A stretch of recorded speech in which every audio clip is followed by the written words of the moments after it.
Bonjour et bienvenue à Impact Pod. Alors moi c'est TK, l'américain de ce groupe d'amis réunis par le rugby, et c'est Noël. Et ce Noël, notre pack va s'élargir. Ça fait un bon moment que je voulais faire un épisode sur l'idée de rugby solidaire. On a la chance d'avoir des invités, des interviews dans cette podcast avec des personnes connues et très souvent ils ont à côté quelque chose qui leur tient à cœur, une activité humanitaire ou sociale. Donc plutôt de faire un grand épisode sur le rugby solidaire, j'ai décidé de faire 7 mini-épisodes, on va dire, des épisodes plus courtes, mais dans laquelle chacun peut centrer sur une seule association, une action ou un sujet, pour leur donner un peu plus de spotlight pour mieux les mettre en lumière. Donc ce Noël, dans ce mini-série Rugby Solidaire, nous allons à la rencontre de plein de personnes différentes pour découvrir leur association ou le sujet, pour mieux comprendre comment ils aident les autres. Et comment vous aussi, nos chers amis, nos chers écouteurs, comment vous pouvez les aider. Comme on dit aux States, Christmas is a time of giving and sharing, donc c'est un moment de donner et de partage. Et si vous ne le savez pas, les donations pour les associations sont en baisse depuis plusieurs années. Donc si vous cherchez un petit cadeau à 20 € pour un copain, vous pouvez penser plutôt à aider une association dans leur nom. Ou vous pouvez aussi donner de votre temps ou simplement partager cet épisode, tout ça, ça fait du bien. En tout cas, j'espère que ces épisodes vous plaisent. Si oui, dites-nous et donnez-nous des suggestions pour l'année prochaine, peut-être on peut le mettre sur le programme. Aujourd'hui, pour notre 3e épisode sur le rugby solidaire, nous allons parler avec Sébastien Bouey, ancien rugbyman qui a créé l'association Colosse aux pieds argile pour lutter contre les violences sexuelles. On y va tout de suite.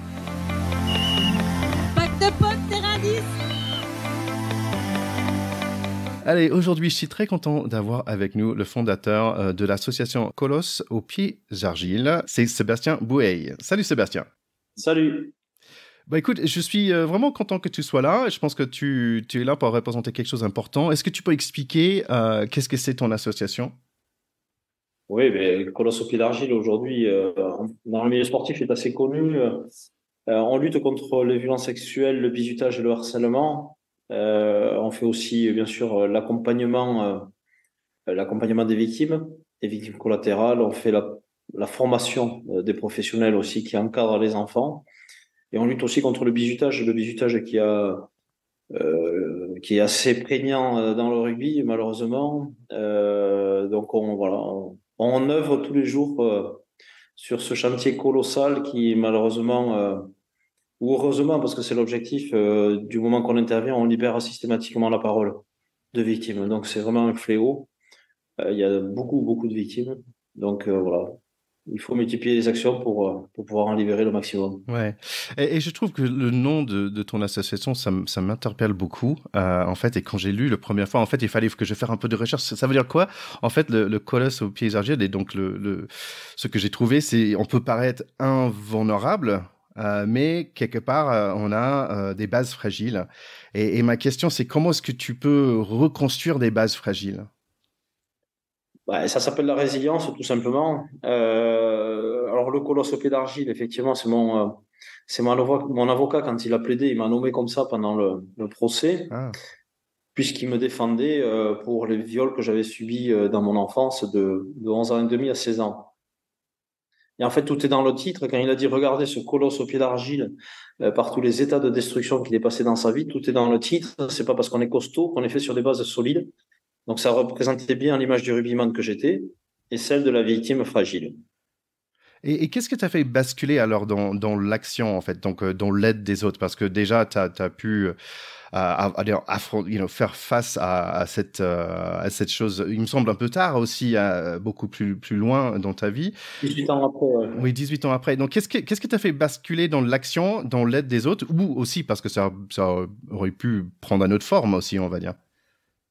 Mais en fait, pendant le procès et du moment que j'ai parlé, en fait, je me rendais compte qu'il y avait beaucoup de victimes qui venaient me voir dès que j'étais identifié en tant que tel, qui venaient me voir, me chuchoter dans l'oreille qu'elles aussi, elles avaient été victimes, mais elles n'avaient jamais réussi à parler. Et pendant le procès, en fait, je fais 4 nuits blanches et c'est là où je réfléchis à comment aider les autres victimes et comment protéger les futures potentielles victimes qui sont nos enfants. Et donc, au sortir du procès, je crée l'assaut en suivant. Et vite, mon combat a pris de l'ampleur et jusqu'à m'amener à arrêter le rugby et ma profession de commercial pour me consacrer à 200% dans cet assaut. Et aujourd'hui, c'est 40 salariés, c'est plus important, c'est quand même 3000 interventions quasiment cette année qu'on va effectuer pour près de 100 000 bénéficiaires. Donc, voilà, c'est un travail massif que nous faisons C'est énorme. euh, quotidiennement. Ouais. Et là, si on parlait de l'équipe aussi, parce que 40, c'est une grande équipe et vous avez que, entre guillemets, 10 ans, et même pour une société, cette croissance est c'est quand même formidable. C'est une super chose. C'est malheureux, comme tu dis, que le besoin est toujours là. Mais j'ai vu dans ton association qu'il y a les pôles régionaux, on va dire. Comment ça s'est organisé, en fait, avec ces 40 personnes?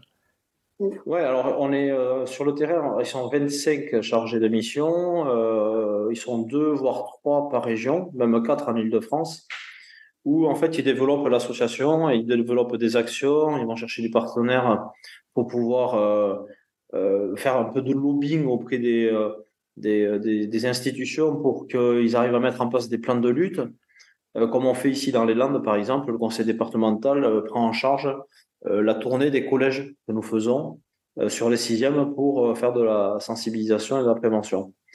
Et donc, bien sûr, eux, ils sont là tous les jours sur le terrain. Donc, tous les jours, ils libèrent la parole. Donc, par ricochet, il a fallu aussi étoffer notre pôle accompagnement de victimes. Aujourd'hui, c'est deux psys et deux juristes, je dirais, qui sont à temps plein ici chez Colos. C'est incroyable, t'as une super équipe. Tu utilisais le mot terrain, toi tu étais rugbyman, mais en fait ça a un effet sur plein de sports différents. C'est pas que le rugby en fait où tu interviens. Ouais, on a 50 fédérations aujourd'hui qui sont conventionnées avec nous à peu près. Enfin, on en a 40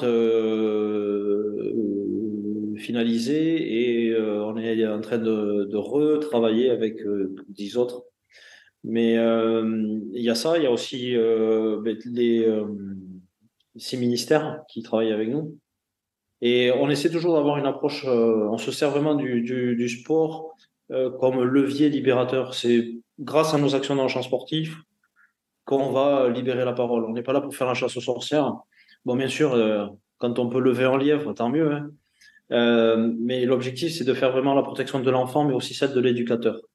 Parce qu'il peut vite se retrouver des fois dans des situations qui pourraient être mal interprétées et être sujet à de fausses allégations. Donc, on fait vraiment un travail pour protéger l'écosystème sportif en France. Mais on va se servir aussi de ce sport, dont là, notamment le rugby, pour la réinsertion, quand on va travailler face aux auteurs mineurs, pour éviter la récidive. Donc, toujours dans un souci de protection de l'enfance.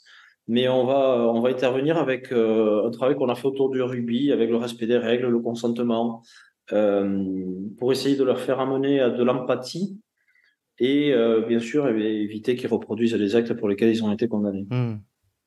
T'as parlé. On va se servir aussi, pardon, on va se servir aussi du sport pour reconstruire les victimes, puisqu'on a mis un programme de résilience où on va se servir de pratiques sportives comme l'acrobranche, l'équithérapie, la psychoboxe pour amener les victimes sur le chemin de la résilience.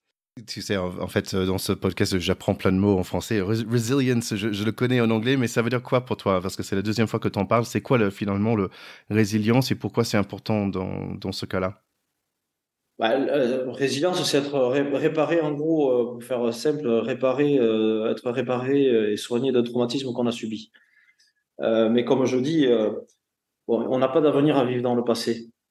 Et quand on est victime, effectivement, si on se raccroche toujours au passé, on n'y arrivera pas. On n'arrivera pas à avancer. La résilience ne peut exister dans la résistance, mais dans l'acceptation de son traumatisme subi.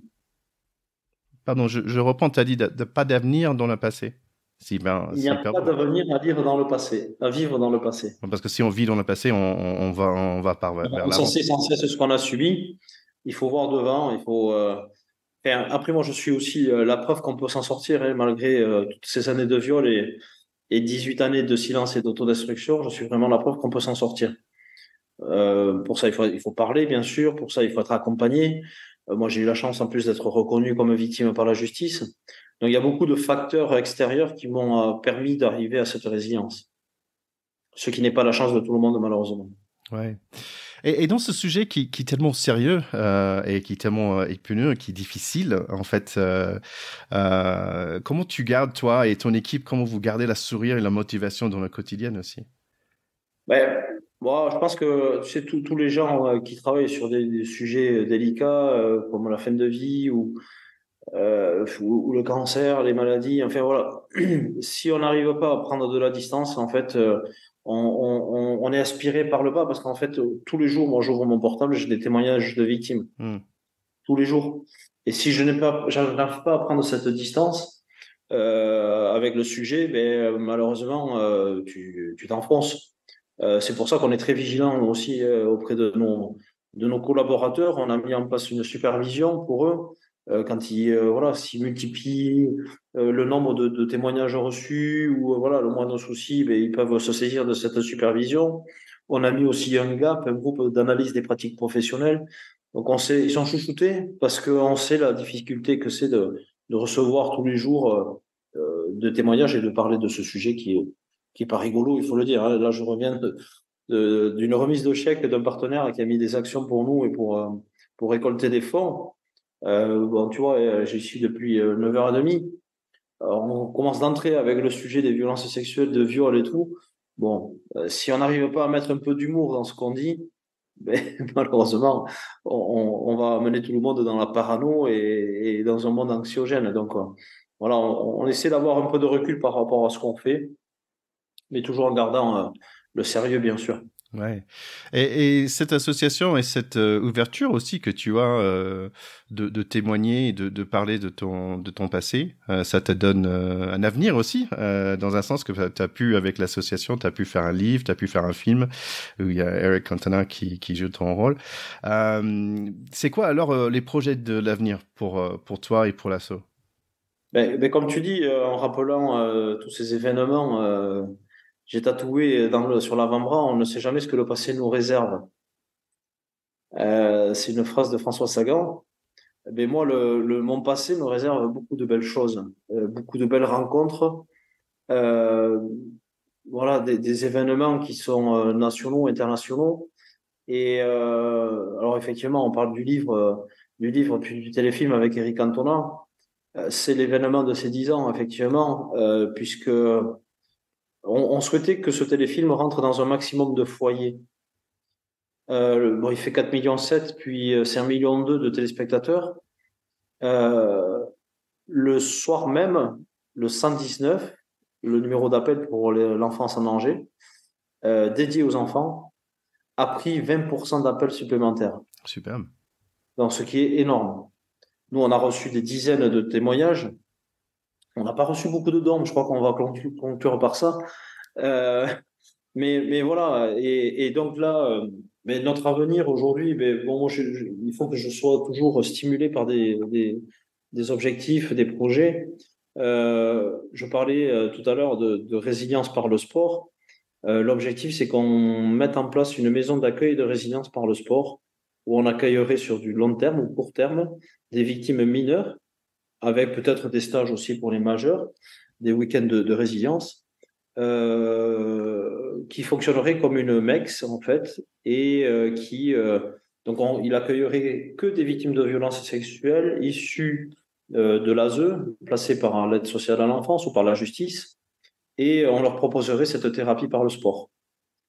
Parce que voilà, le sport peut réparer aussi ces victimes et redonner du courage. Donc le prochain objectif, le gros objectif 2024, c'est de lancer vraiment cette maison d'accueil de résilience pour le sport pour en faire bénéficier un maximum de mineurs et pour essayer de les amener dans une vie plus saine et moins en colère dans les jours suivants. Bah écoute, c'est un super projet. J'espère que tu reviendras pour nous dire où tourner l'année prochaine.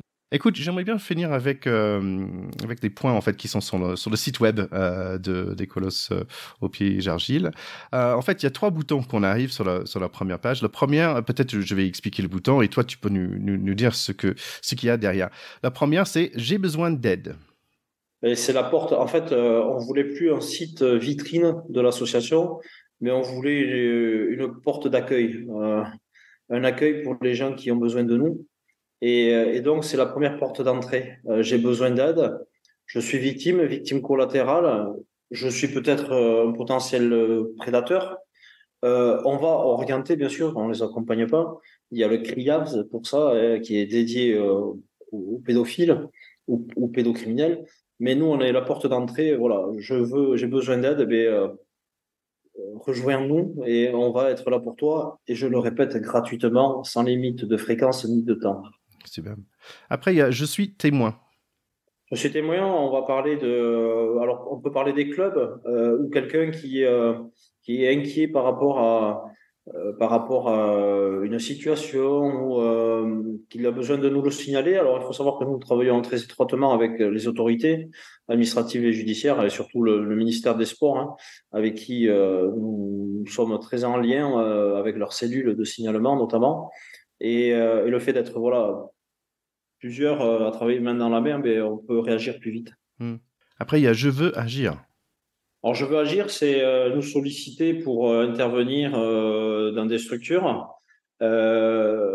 C'est la porte d'entrée pour rentrer dans un mécanisme de prévention, dans un schéma de prévention ou de formation.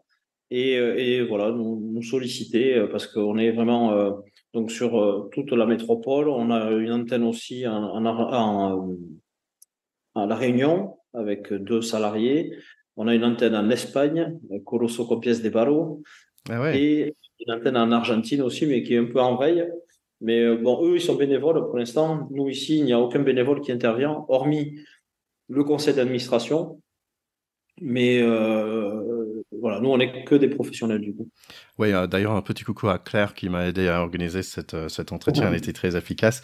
En fait, oui, c'est marrant parce que tu as parlé des clubs et en faisant mon recherche, en fait, j'ai vu qu'il y avait un club pas loin de chez moi, dans le 39, qui s'appelle Sanso, qui a, par exemple, ils ont mis votre logo sur leur maillot pendant 4 ans et c'est assez récent. Donc, je trouve ça chouette que les clubs puissent intervenir dans cette façon-là. Et bien sûr, la dernière partie, c'est s'engager, adhérer, faire un don, devenir partenaire. Oui, alors nous, on a un mode de fonctionnement où notre modèle économique, c'est on a 50% d'aide étatique, mais ce ne sont pas des aides de fonctionnement, ce sont des subventions qui vont donner lieu à des actions territoriales. On n'a pas 100 000 euros pour votre fonctionnement, pour faire tourner la boutique. Donc, on a besoin de cette aide, puisqu'après, nous, on a les 50% autres de notre budget, ce sont les fonds propres de l'association. Et pour vous donner un ordre d'idée, l'année dernière, on a investi près de 200 000 euros dans l'accompagnement gratuit des victimes, des victimes collatérales, avec toutes les actions qu'on a mises auprès d'elles. Que ce soit la consultation, que ce soit des groupes de parole, que ce soit des programmes de résilience. Donc tout ça, c'est toujours offert aux victimes. Donc en fait, j'ai pour habitude de dire seul on va plus vite, ensemble on va plus loin. Mais on a besoin de tout, on a besoin de dons parce que tous les dons, la majorité des dons sont fléchés pour l'accompagnement des victimes. Et on en a besoin comme toute association, hein, bien sûr. On a eu une baisse de dons. Je disais tout à l'heure que le film, on pensait qu'avec la visibilité qu'il allait avoir sur TF1, on allait avoir beaucoup de dons. En fait, on n'a eu que 2 000 euros. Ah ouais. Et c'est vraiment très, très peu. J'ai fait d'autres émissions qui avaient moins d'audience, d'audimat, et où on avait 3 fois plus, voire 4 fois plus.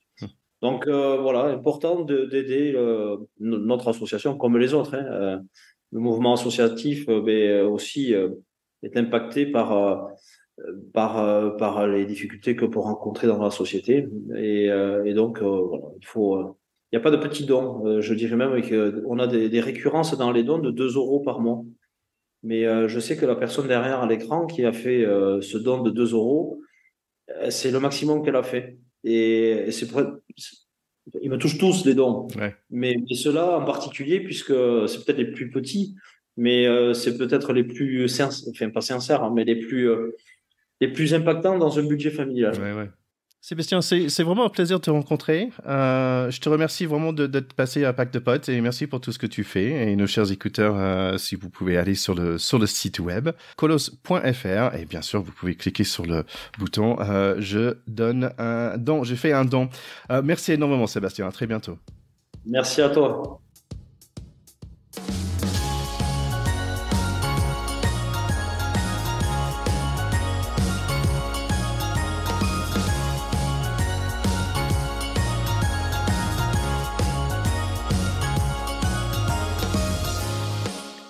Et voilà, allez suivre et soutenir Sébastien et son équipe. Ils sont sur tous les réseaux sociaux.